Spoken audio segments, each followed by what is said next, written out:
dessous avec les catholiques et celui que vous connaissez aujourd'hui. Est-ce qu'il y a eu une grande différence dans ce que vous savez maintenant? Non, il n'y en a pas, sinon que le Coran, comme les autres livres, c'est-à-dire la Bible et l'Évangile, pour moi sont des invitations à l'adoration de Dieu. Donc ce qui me plaît surtout en islam, c'est que la prière prend le ton d'une conversation intime avec Dieu. Alors qu'est-ce qui vous a, je vais dire avec un peu de recul et puis entre nous, qu'est-ce qui vous a gêné dans la démarche catholique? Sans faire de reproche, attention qu'il n'y ait pas de polémique, mais bon, vous vous sentez mieux maintenant. Je me sens bien parce que je vous dis, le Coran est pour moi le rappel constant de la présence de Dieu. C'est l'omniprésence de la réalité divine. Et tout cela a vraiment pris du sens quand j'ai accompli mon pèlerinage à la Mecque en 2006. Est-ce que c'était une démarche tout à fait personnelle ou bien parce que vous êtes tombé sur votre mari qui est de confession musulmane? Non, je dirais que si je peux me permettre, l'occasion m'a été donnée à travers cette union de connaître l'islam et je remercie Dieu le Tout-Puissant de m'avoir guidé dans cette voie. Sidi Mbana, votre sentiment sur... Deux petites choses sur la première question par rapport à Dieu. C'est vous dire finalement que Dieu, il y en a un, unique. Donc c'est le même Dieu. Et c'est le même Dieu des chrétiens, des catholiques, c'est le même Dieu des juifs, c'est le même Dieu de l'islam. L'islam n'est que la continuité du message de Dieu. Cela fait partie de notre croyance fondamentale que tous les messagers, tous ces prophètes étaient des prophètes de Dieu. Le musulman, sa foi ne peut être complète tant qu'il n'aura pas cru profondément et sincèrement à tous les prophètes qui ont été envoyés par Dieu.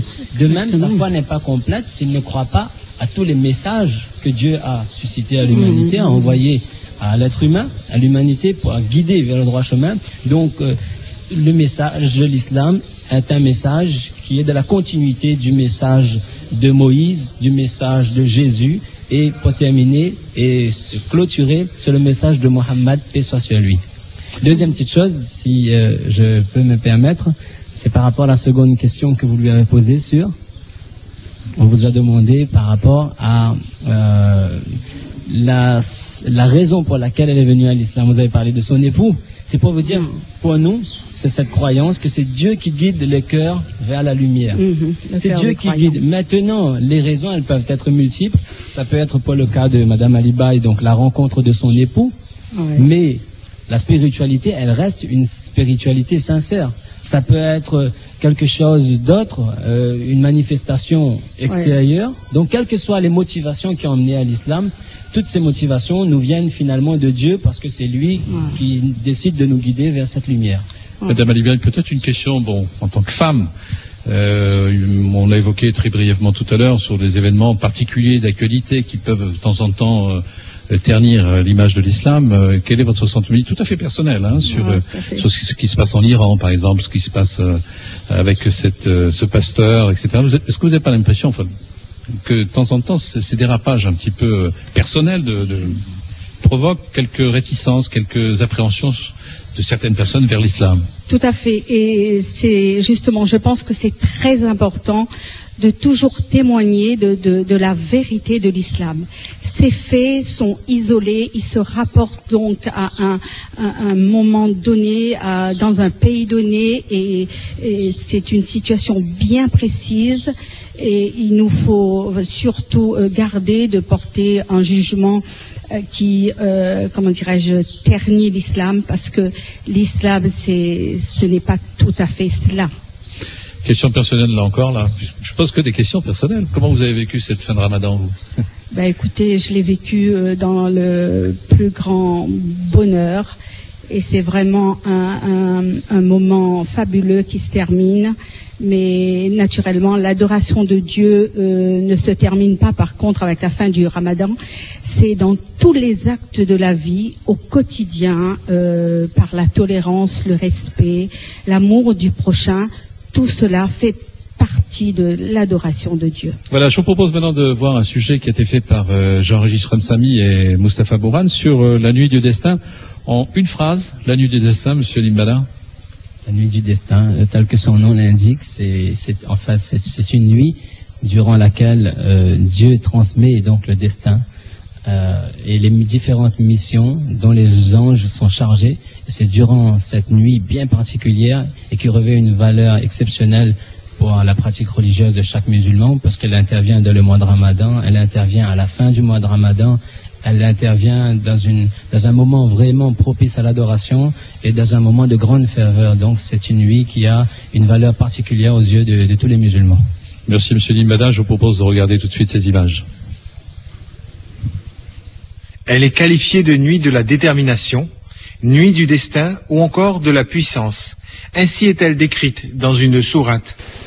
La 27e nuit, celle que nombre de fidèles ont à cœur de respecter, d'autant qu'il est écrit qu'elle correspond à plus de 1000 mois d'adoration.